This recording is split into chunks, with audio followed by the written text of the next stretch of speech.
بسم اللہ الرحمن الرحیم۔ السلام علیکم۔ کہا جاتا ہے ایک بہت بڑا ملک تھا جہاں پر ایک مسلمان بادشاہ کی حکومت تھی۔ وہ بادشاہ ایسا تھا جس کی دہشت سے ہندو راجہ اور بادشاہوں کے حلق خشک ہو جاتے تھے، اور جہاں جہاں اس کے سپاہی جاتے وہاں ہلچل مچ جاتی تھی۔ اس کے نام سے دنیا ڈرتی تھی۔ ہندو شہزادی بھی تھر تھر کانپتی اور کہتی کبھی ہمارا اس بادشاہ سپاہیوں کے ساتھ ٹاکرا نہ ہو، کیونکہ اگر ہم ان کے ہاتھ چڑھ گئے تو وہ ہماری عزت کو بھی لوٹیں گے اور ساتھ میں ہمیں مار بھی ڈالیں گے۔ اسی وجہ سے وہ پناہ مانگتی تھی۔ بادشاہ کے نام سے ایک دفعہ ایسا ہوا کہ وہ بادشاہ ایک دفعہ اپنے لشکر کے ساتھ ایک گھنے جنگل سے گزر رہا تھا۔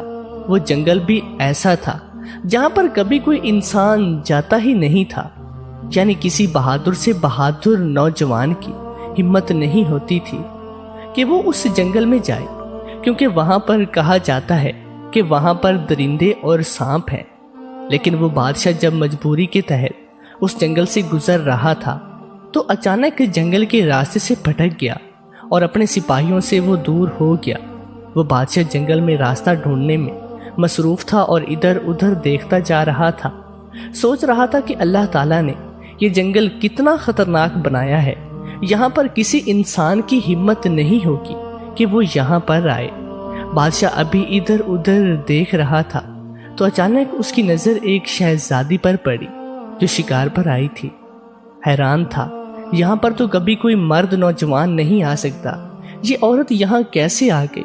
اب جو کہ وہ بادشاہ خواتین کی عزت کرنے والا، اس نے سوچا کہ ہو سکتا ہے اس خواتین کو مسئلہ پیش آیا ہو، اس وجہ سے یہاں پر موجود ہے، اکیلے تنہا یہاں پر موجود ہے، تو مجھے ان کی حفاظت کے لیے یہاں پر ٹھہرنا چاہیے۔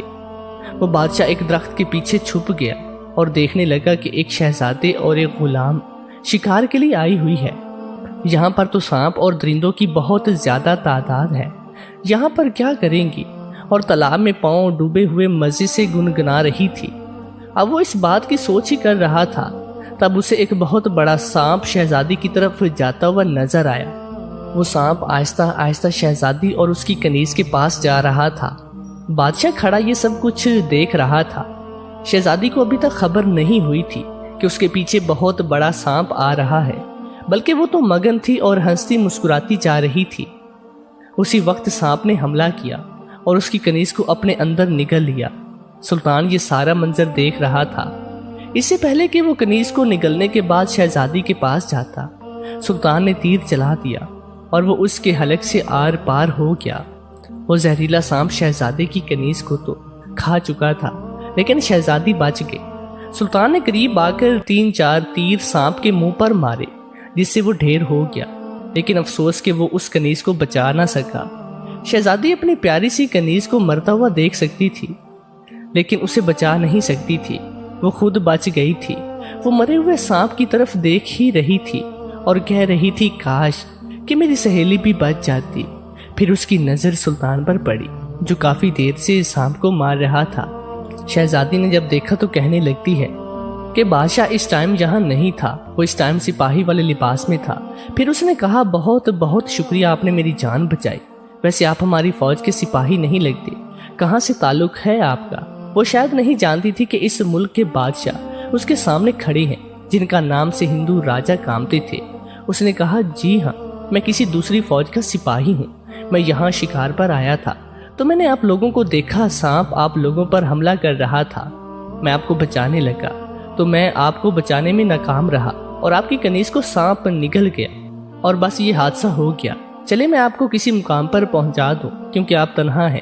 شہزادی یہ سن کر بہت خوش ہو رہی تھی کہ اس کو ایک ایسا محافظ ملا جو اس کو خوشی سے وہاں سے نکال کر لے جائے گا، کیونکہ وہ اپنی بے وقوفی کی وجہ سے وہاں آئی تھی اور اپنے کیے ہوئے کی سزا بھگت چکی تھی۔ بادشاہ نے کہا آپ میرے پیچھے پیچھے چلے۔ اندھیرا بڑھتا جا رہا تھا کیونکہ اگر راستہ نہ ملا تو رات یہاں پر ہی بسر کرنی پڑے گی، اور یہاں ایک نہیں ہزاروں کی تعداد میں سانپ موجود ہیں۔ شہزادی جان چکی تھی یہ شخص خوف اور لالچ سے پاک ہے، اس لیے وہ خود کو محفوظ سمجھ رہی تھی اور اس کو اس بات کی خبر نہ ہوئی کہ وہ جس کے نام سے تھر تھر کانپتی تھی اور ڈرتی تھی اور دعا کرتی تھی کہ کبھی اس کا سامنا نہ ہو، آج جنگل میں رات کے اندھیرے میں اس کے ساتھ اکیلی جا رہی تھی۔ بادشاہ نے کہا ہم یہاں سے نکلنے میں رات دیر ہو جائے گی، ہم یہاں ہی رک جاتے ہیں اور صبح میں آپ کو آپ کی منزل پر پہنچا دوں گا، اب یہاں پر آرام کیجیے، میں نماز پڑھ لوں۔ تو آپ مسلمان ہیں؟ جی ہاں الحمدللہ میں مسلمان ہوں، لیکن آپ کو ڈرنے کی ضرورت نہیں ہے، میں بس نماز ادا کر رہا ہوں، آپ بالکل محفوظ ہیں۔ ایک تو اتنا خوبصورت بادشاہ، پھر مسلمان، ایک تو اس کے حسن کی طرف دیکھ کر مجھے یہی سوچ آ رہی تھی کہ کہیں اس ملک کے بادشاہ کے سپاہیوں میں سے تو نہیں ہے، اور یہ لوگ تو بھینس بھیڑ بکری سب کو کھا جاتے ہیں۔ پھر اس نے سوچا کہ یہ شخص ایسا نہیں ہو سکتا کیونکہ اس نے مجھے جنگلی سانپ سے بچایا ہے، یہ تو کہہ رہا تھا کہ اب محفوظ ہیں، بس صبح جلدی سے ہو جائے اور میں فوراً اپنے محل پہنچ جاؤں۔ بادشاہ نماز پڑھ رہا تھا اور اپنے مالک کے سامنے گڑ گڑا کر رو رو کر دعا مانگ رہا تھا۔ دعا مانگ کر اس نے اپنا خنجر نکالا تو یہ دیکھ کر حیران رہ گئی کہ شاید یہ مجھے قتل کرنے لگا ہے، مجھے مار دے گا۔ یہ سوچ کر پیچھے ہٹی، یہ سوچ کر وہ دوڑنے والی ہی تھی، اس نے دیکھا کہ سلطان نے اس خنجر کی نوک اپنے پاؤں کے انگوٹھے پر رکھ دی۔ وہ رک گئی، وہ حیرت سے اس شخص کو دیکھ رہی تھی، اور یہ ایسا کیوں کر رہا ہے اور مجھے مارنے کی بجائے عجیب حرکت کرتا ہے۔ اپنے انگوٹھے پر اس نے خنجر ٹھوس دیا ہے، لیکن اپنے آپ کو تکلیف دے رہا ہے، اپنے آپ کو خون و خون کر دیا، لیکن کیوں؟ شہزادی حیران تھی یہ نوجوان کیا کر رہا ہے۔ یہاں تک کہ رات گزر گئی، صبح ہو گئی، اس نے فجر کی نماز بھی ادا کر لی اور ساتھ ساتھ اپنے انگوٹھے میں خنجر لگاتے رہے۔ وہ شہزادی جو اب بھی حیرت کا مجموعہ بنی ہوئی تھی، وہ دل ہی دل میں سوچ رہی تھی کہ ہو سکتا ہے اس سے پوچھ لوں، پھر دل میں ڈر جاتی ہے۔ وہ اس نے پوچھا تو نہ دل ہی دل میں اپنے محل کے جانے میں سوچ رہی تھی۔ بادشاہ نے نماز ادا کر لی اور پھر اس کے بعد شہزادی کے پاس آ کر کہنے لگا، چلے میں آپ کو آپ کے محل تک پہنچا دیتا ہوں۔ سلطان اور شہزادی ایک ہموار راستے پر آ پہنچے، دونوں سفر کرتے جا رہے تھے اور بادشاہ راستے میں روتا جا رہا تھا۔ روتے روتے اس نے اچانک دیکھا کہ سامنے ایک گاؤں نمودار ہوا اور کہنے لگا، یہ آپ کی ریاست کا ہی گاؤں ہے۔ اس گاؤں میں بادشاہ کے ساتھ داخل ہوئی تو وہاں کے لوگوں نے اسے پہچان لیا اور شہزادی کے لیے سواری کا انتظام کیا گیا اور اسے محل میں لے جایا گیا تھا۔ اس میں بادشاہ تھا۔ جب اس ریاست کے بادشاہ نے دیکھا تو اپنی بیٹی کو دیکھ کر سینے سے لگایا اور کہا، بیٹے تم ٹھیک تو ہو نا؟ جی ابا جان میں ٹھیک ہوں، ان سے ملی، یہ مسلمان ملک کے سپاہی ہیں اور انہوں نے میری جان بچائی ہے۔ اور تم کہاں چلی گئی تھی؟ ابا جان یہ لمبی کہانی ہے، چلے میں آپ کو اندر جا کر سناتی ہوں، پہلے ان کے لیے خاص انتظام کیا جائے، خاص شاہی مہمان خانے میں ان کو ٹھہرایا جائے، انہوں نے میری مدد کی ہے، اگر یہ نہ ہوتے تو میں بھی آج آپ کے پاس سے نہیں ہوتی۔ پھر راجہ نے اپنے غلاموں کو حکم دیا، سلطان کے لیے شاہی مہمان خانے میں انتظام کیا گیا، انہیں اچھی پوشاک پہنائی گئی۔ سلطان سے پوچھا، اور بتائیں میرے لائق کیا ہے؟ سلطان نے کہا، نہیں بس مجھے اجازت دیجیے، میں آپ کی بیٹی کو یہاں پر پہنچانے آیا تھا۔ شہزادی نے فوراً اپنے غلاموں کو حکم دیا کہ اس نوجوان کو 2 تیز رفتار گھوڑے اور اناج دے دیا جائے۔ سلطان نے کہا، نہیں مجھے کسی چیز کی ضرورت نہیں ہے، مجھے بس ایک گھوڑے کا انتظام کر دیا جائے۔ اس سلطان کو ایک گھوڑا دے دیا گیا، اس سے پہلے کہ وہ لے کر یہ گھوڑا یہاں سے چلا جاتا، شہزادی اس کے پاس آئی اور کہنے لگی، اے اجنبی تم کس مٹی سے بنے ہوئے ہو؟ ساری رات میں آپ کے سامنے رہی، آپ چاہتے تو مجھ سے فائدہ بھی اٹھا سکتے تھے، اور جیسا کہ میں نے سنا ہے کہ وہ مسلمان تو عزت لوٹ لیتے ہیں، انسانوں کو مار کر کھا جاتے ہیں، آپ لوگ تو جانوروں کو بھی نہیں چھوڑتے۔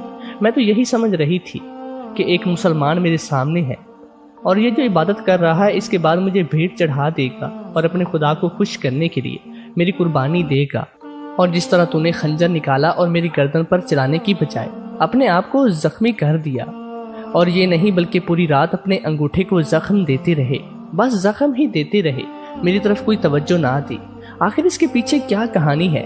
سلطان نے کہا، اس لیے میں اپنے پاؤں پر زخم کرتا رہا، اپنے انگوٹھے پر زخم کرتا رہا کہ آپ کا حسن میرے ایمان کو ضائع نہ کر دے اور میری توجہ میرے درد کی طرف رہے۔ شہزادی نے کہا کہ آپ کو موقع گنوانا نہیں چاہیے تھا، میں تو آپ کے ساتھ اکیلی تھی، آپ جو چاہتے کر سکتے تھے۔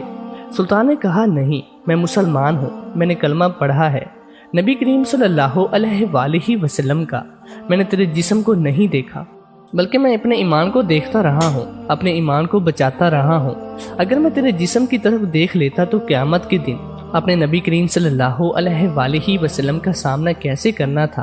اس نے کہا، اگر آپ لوگ قیامت کو مانتے ہیں تو قیامت کے روز ہمارے نبی کریم صلی اللہ علیہ وآلہ وسلم ہماری شفاعت فرمائیں گے اور ان کے امتی ان کے سامنے پیش کیے جائیں گے، تو میں آپ صلی اللہ علیہ وآلہ وسلم کا امتی ہو کر مسلمان ہو کر ایک شہزادی کی عزت میں کیسے پامال کر سکتا ہوں کہ شہزادی کے ساتھ کیسے زنا کر سکتا ہوں؟ مجھے جتنی بار بھی شیطان نے ورغلایا تھا میں نے اپنے پاؤں میں خنجر لگا لیا۔ شہزادی بادشاہ کی باتیں سن کر متاثر ہو رہی تھی اور کہنے لگی مجھے سچ سچ بتائیں کہ آپ سپاہی ہیں یا بادشاہ؟ بادشاہ نے بتایا کہ میں پڑوسی ملک کا بادشاہ ہوں اور میں آپ کی غلط فہمی کو دور کرنا چاہتا تھا، کیونکہ میں جانتا تھا کہ ہندو راجاؤں کی بادشاہیوں کی بیٹیاں مسلمانوں کی بادشاہوں سے ڈرتی ہیں، اور ان کے ذہن میں یہ بات بٹھا دی گئی ہے کہ مسلمان بادشاہ جب بھی کسی شہزادی کو دیکھتے ہیں تو اس کی عزت لوٹتے ہیں یا ان کو مار ڈالتے ہیں۔ میں ایسا نہیں کرنا چاہتا تھا، اس لیے میں نے آپ کے سامنے کسی بھی راز کو نہیں کھولا۔ آپ مجھے جو سمجھ رہی تھی میں نے وہی سمجھنے دیا، کیونکہ آپ اگر مجھے برا سمجھ لیتی تو ظاہر سی بات ہے آپ وہاں ٹھہر نہیں سکتی تھی۔ آپ نے مجھ پر یقین کیا تو کیا میں آپ کے یقین کو توڑ دیتا؟ لیکن مجھے ایک بات بتائیے، آپ جو عبادت کر رہے تھے اسے آپ کہہ رہے تھے کہ نماز؟ بادشاہ نے کہا جی ہاں، اس کے بعد میں دعا مانگ رہا تھا، اس میں اپنے پروردگار سے، اپنے رب سے جو ایک ہے، اس نے پوری دنیا کو بنایا ہے، وہ نظر تو نہیں آتا لیکن وہ ایک ہے، وہ اللہ ہے، اس کا کوئی شریک نہیں۔ اس کے ڈر سے میں ایسا کام نہیں کرنا چاہتا تھا۔ آپ کو ایسا لگ رہا تھا کہ میں آپ کی قربانی دوں گا، آپ کی بھیڑ چڑھا دوں گا۔ ہمارے مذہب میں قربانی نہیں دی جاتی۔ آپ میری حفاظت میں تھی، رات بھر مجھے آپ کی حفاظت کرنی تھی، لیکن شیطان لعین جو ہر دم انسانوں کے پیچھے لگا رہتا ہے، خاص طور پر ایسے انسانوں کے جو اللہ تعالیٰ کی عبادت کرتے رہتے ہیں، ان کے پیچھے لگتا ہے، نہ جانے ایک لمحہ لذت دلوا کر نہ جانے کتنے سالوں کی عبادت ضائع کر دیتا ہے۔ میں ایسا نہیں چاہتا تھا کہ ایک لڑکی کی عزت میرے ذمہ ہے، اور اللہ کا شکر ہے کہ میں آپ کی عزت کو رکھنے میں کامیاب ہوا۔ وہ شہزادی بہت خوش ہوئی۔ اس نے کہا اگر میں آپ سے کہوں کہ میں مسلمان ہونا چاہتی ہوں تو کیا آپ مجھے کلمہ پڑھائیں گے؟ آپ اپنے والد سے پوچھ لیجئے۔ شہزادی بادشاہ کے پاس آئی اور آ کر کہنے لگی بابا میں مسلمان ہونا چاہتی ہوں۔ اس نے ساری بات سن لی تھی اور کہنے لگا کہ بیٹی تو کیا میں بھی مسلمان ہونا چاہتا ہوں۔ اگر مسلمان انسان ایسے عظیم ہوتے ہیں تو میں ان کے دین کو اپنانا چاہتا ہوں، ان کے مذہب میں آنا چاہتا ہوں۔ ہمارے سامنے طرح طرح کی افواہیں پھیلی ہوئی تھی کہ وہ مسلمان راجہ مار ڈالتے ہیں، عزت لوٹتے ہیں، لیکن آج اس راجہ کو دیکھ کر میرے دل میں دین اسلام کے لیے محبت پیدا ہو گئی ہے۔ بیٹی تم ہی نہیں میں بھی کلمہ پڑھوں گا۔ اور پھر اس بادشاہ نے ان دونوں باپ بیٹی کو کلمہ پڑھایا۔ اللہ تعالیٰ کی ذات میں کسی اور کو شریک کرنا یہ گناہ ہے، ورنہ انسانیت تو ہر مذہب میں ہے، اور ہمارے دین کا خاص پیغام ہے انسانیت۔ اگر بادشاہ کے اندر انسانیت نہ ہوتی تو وہ شہزادی کو ہرگز نہ بچاتا، بلکہ وہ چاہتا کہ وہ سانپ اس کو بھی نگل لے، لیکن ایسا نہ ہوا۔ اس بادشاہ نے اپنے حسن عمل سے اس شہزادی کے دل میں اسلام کی محبت پیدا کر دی، اور وہ شہزادی بادشاہ کے ساتھ مل کر اللہ کی نیک بندی بنی۔ آج تک انہیں اچھے الفاظ میں یاد کیا جاتا ہے۔ سبحان اللہ۔ اللہ تعالیٰ ہمیں ہمیشہ نیک عمل کرنے کی توفیق عطا فرمائے۔ آمین یا رب العالمین۔